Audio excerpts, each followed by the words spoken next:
All right, Larry's 61, just got laid off. Here's what he should do. I have a sneaky suspicion many of you all are going to be going through this. I could. I mean, I'm laid off by myself. I mean, I have my own job, my own company, my own business, and if I get laid off, it's because I can't afford the bills anymore. So for me, being laid off is to close out my business. But anyway, so Larry, not his real name, he called me this morning, and we went over his stuff, and so let's dive into this, and I think you'll get some out of this for sure. And I asked if I could use Larry's not his real name, but I asked if I could use his stuff to give a video. He said absolutely. So I got to get a new board back there. It's getting harder and harder to write on. So my man Alberto said spray it with WD-40. Maybe I'll do that again and let it just kind of fester on there for a little bit, see if it comes in. But if he doesn't, hopefully you can read this a little bit. All right, so and I got, look, man, I opened up a brand new pack of these things here. Still not working that well. All right, so Larry is 61, Barb is 62. Larry was making big bucks, man, big bucks. They just sold a house in some part of Georgia, and they bought a new house in another part of Georgia. They used the proceeds to put into cash. So they basically netted $300,000 when all is said and done, and they bought a new home in another part of Georgia for which they have a mortgage of $2,100. It's a 30-year mortgage. That sucker is going to be with them for the rest of their lives, which not inherently wrong with that. And the mortgage of $2,100 is property interest, principal interest, taxes, and insurance, by the way. So $2,100 a month is their monthly payment, which will never go away. Can't do a reverse mortgage here because they don't have any equity. I mean, they got 5% equity. So they're stuck with that mortgage, as much as I wish it were not so, but they were stuck with it, and they have the cash. And now they want the, I'm telling you right now, this is good. I mean, I'd rather they had no mortgage, but in terms of having a mortgage and having the equivalent in cash is, in this day and age, is not a bad thing. Larry is making good money. He had a couple interviews. One that looked like it was pretty promising before the commie virus situation came in, and I don't know. We're assuming he's not going to. A 61-year-old guy in his line of work, it's going to be tough for him to get any kind of near the income he was making before. That's all there is to it. He seems to recognize that. So we talked about, like, what if he did not work? Would he, be suicidal or something like that? And I don't say that flippantly. I literally say that, would you be okay? And he said, yeah, absolutely. That's about his wife. We'll call her Barb. She worked before, kind of off and on, but did work in the medical field of some sort. She hasn't worked for a while and is not working now. I said, well, she'd be okay if you don't work. And she goes, yeah. And I said, okay, good. So at least in terms of mentally, they're fine. But, they did follow their grandkids, which is what we will do, the Scanlons, once we have grandkids. And this is their situation here. It's pretty simple. It doesn't mean it's easy. It's simple. So Larry at his full retirement age, because he was making good money, will get $3,000 a month in Social Security. Barb pulled the trigger at 62. She turned 62 in December, I think is what he said, and they pulled the trigger on hers, and she's getting $750 at 62 years old. All right, so that's what she's getting right now. So we'll talk about that here a little bit more in a second. Again, they sold their house. They got $300,000 cash, and they got essentially a mortgage of a little bit over $300,000. But again, that'll never be paid off, and so their mortgage payment is $2,100 a month. They need about $2,800 a month for regular living expenses, filling up the car, doting on their grandkids, whatnot, and everything. Now, the issue here is they're on Cobra right now. It's at $1,300 a month at Cobra. So park that in the back of your mind, because this is a wild card. All right, we talked about that quite a bit. They got $250,000 in Larry's IRA/401k. He's going to roll it to an IRA, and they got $100,000 in a brokerage account. Both these are invested pretty aggressively. All right, which in this case is good. I'd rather that not be the case later on, but for the time being, that's the way you want it for sure. And I'll share with you why here in just a second. All right, so we're saying, okay, so in this case, they need when all's said and done, they need, we're just going to say $5,000 a month in income. All right. Oops, I should have put an MO there for month. $5,000 a month in income. That's what they need. That's ugly. Jeez Louise. All right, there you go. That's better. $5,000 a month. That's what their income needs are. We'll put a asterisk here for just a second. We'll talk about that in a second. $5,000 a month in income is what they need. They got $750 from old Barb. So they need $4,250 a month is what they need right now. $4,250 a month.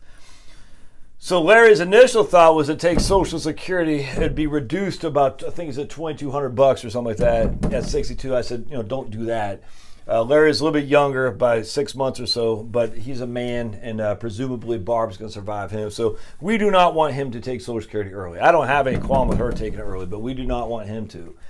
All right, so they need $42.50 a month without COBRA, and so it's going to come from the cash. All right, so $42.50 a month. And that's what they're going to need until Social Security kicks in. So and his retirement age is 66. So from the year 62, 63, 64, and 65, they need 4 years of $42.50 a month. So we times that by 12.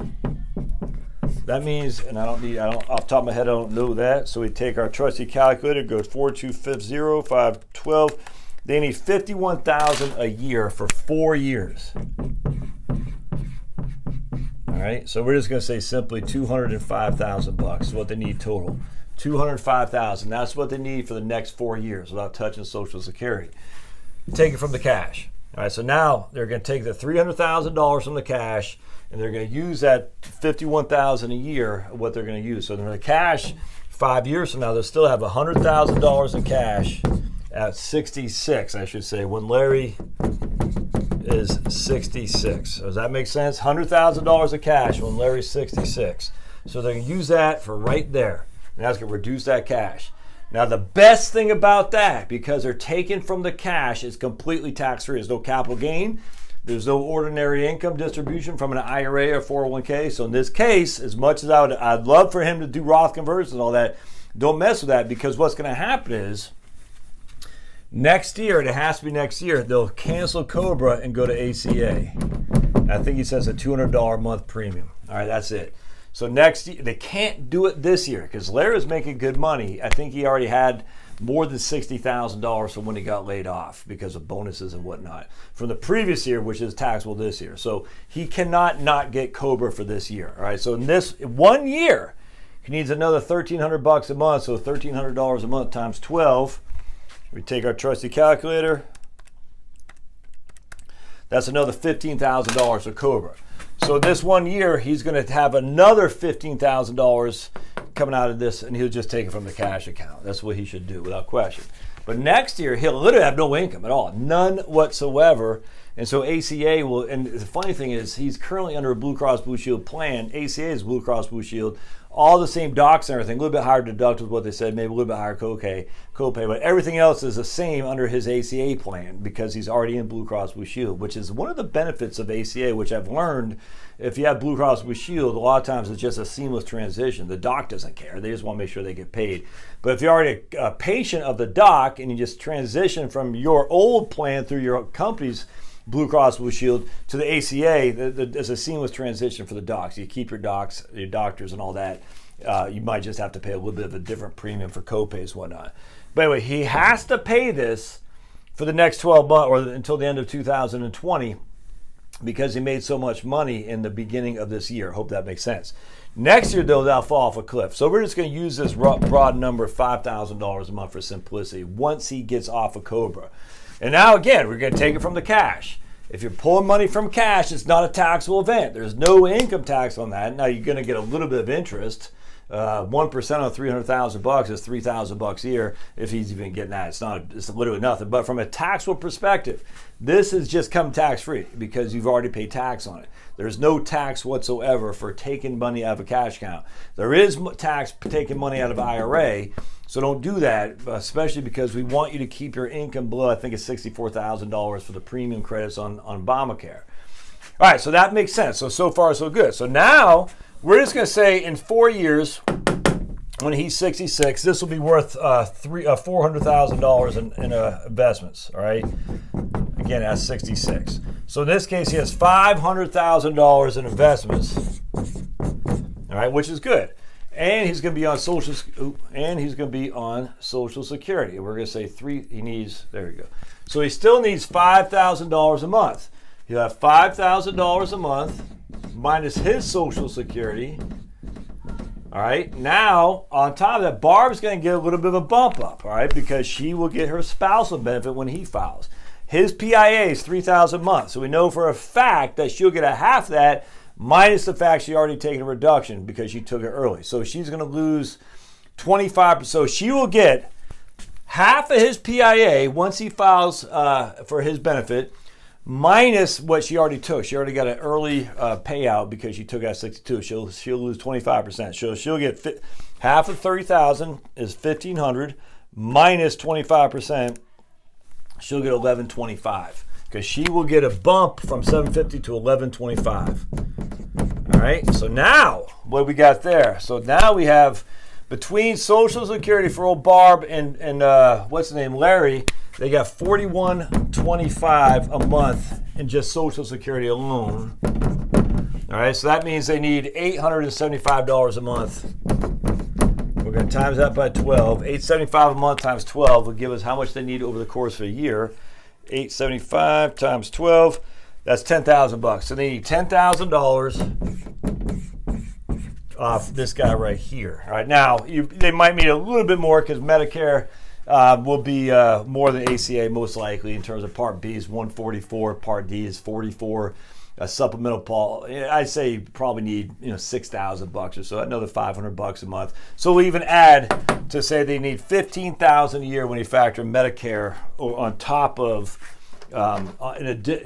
what they're paying for ACA. So $15,000 a year, we'll say they need $15,000 a year on a portfolio of $500,000. So we take our trusty calculator, 15 divided by 500, and that's a 3% distribution yield. That's a no-brainer right there. So that's what Larry and Barb should do. Now, you can even say Larry should wait till 70 to take Social Security.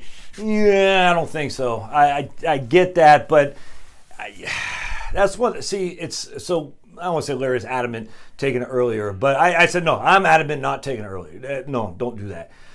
Taking it at 70 versus taking a full retirement age is different. It's one of those issues that I get it, but I don't. It's not enough of a benefit, generally speaking, in my opinion, unless there's some extraordinary extenuating circumstance to take it at 70 over a full retirement age. Now, for me, I will, just because my wife doesn't have much, but I presume, but I don't know. If I got laid off at 61 years old and I didn't have any money coming in, I might fully change my mind. As we see here today, my goal is to take at 70, for Charlotte to take at 62. But I will not take at 62. That's not good. Not good, especially when you have all this cash on the side. Not good at all. So can't do reverse mortgage because he doesn't have enough equity. He at this stage, he may or may not want to start taking withdrawals from his IRA.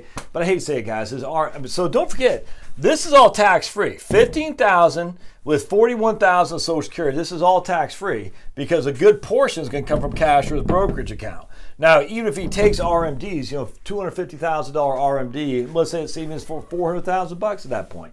That's 72 is RMDs on $400,000, and who knows, 4%. That's $16,000. All right, so even if he pays a little bit of tax, there's no tax in Georgia. So the only tax he's worried about is the federal taxation there. So it's just not a big deal, man. So the taxes aren't an issue. Tax here is tax-free. He's got $15,000. Let me just show you what that means. So I'm going to show you. Let's say he's got $16,000 of RMDs to cover his $41,000 or $4,000 Social Security.